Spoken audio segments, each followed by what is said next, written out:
এরপরে ওদের ঘরে চলে এসেছিলাম, আর ওখানে এসে দেখছি এবার কেক কাটিংয়ের ডেকোরেশন কমপ্লিট হচ্ছে। আর এখানে কিন্তু ফাইনালি কেক চলে এসছে। আর এখানে দেখো দুটো কেক আছে, একটাই কিন্তু সাহেব লেখা আর একটাই আদ্রিত।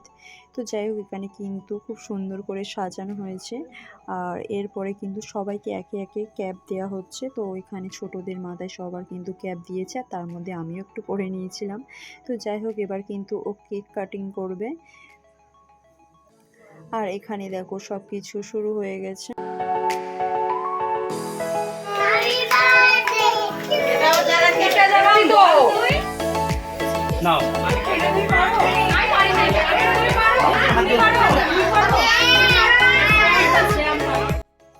আর এত কিছুর মধ্যে কিন্তু এই দুষ্টুমিটা কিন্তু বাদ নেই।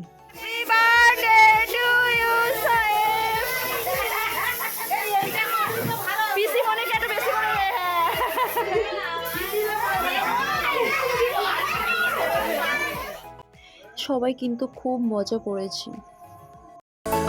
আর এরপর কিন্তু ও কেকটাকে সুন্দর করে কাটিং করে সবাইকে কিন্তু খাইয়ে দিয়েছে।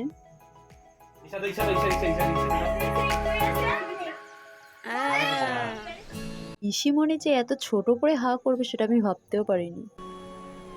আর তারপরে কিন্তু আমাদের চলে এসছে বান্ধবী ললিতা।